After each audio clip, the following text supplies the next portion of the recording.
2 महीना पहले T20 के फाइनल में जब टीम इंडिया अटक गई रहे तो एक खिलाड़ी 59 विकेट पे 76 रन बना के इंडिया के एक रिस्पेक्टेबल टोटल तक पहुंचावले। वो खिलाड़ी रहे विराट कोहली। हाँ, अगर कोहली जल्दी आउट हो गए रहते तो हमने क्या T20 वर्ल्ड कप चैंपियन ना रहती जान। बात तो सही है।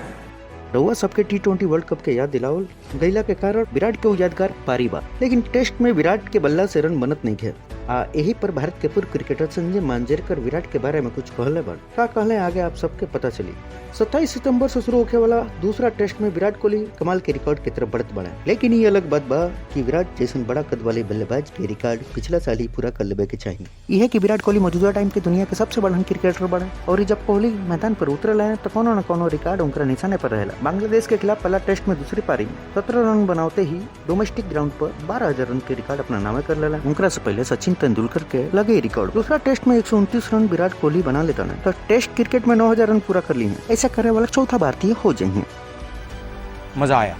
यह बीच खराब फॉर्म से गुजरत कोहली के संजय मांजरेकर सहानुभूति जतौले। वो ट्विटर पर लिखले कि विराट अपन निस्वार्थ देखौले और टीम के रिव्यू के बचौले। आज उनकरा खातिर बुरा लागत बा, दिल तो उनके रिव्यू लेवे खातिर कहले, लेकिन विराट निराश होकर चल गए और ये अपना टीम खातिर 3 गो रिव्यू बचा के रखले। का लागत बा मांजरेकर के कहल सहानुभूति बा कि मजा लेत बड़ा? कमेंट करके बताएं जा। ऐसे ही मजेदार गॉसिप खातिर क्रिकेट खबर के लाइक सब्सक्राइब जरूर कर जाए।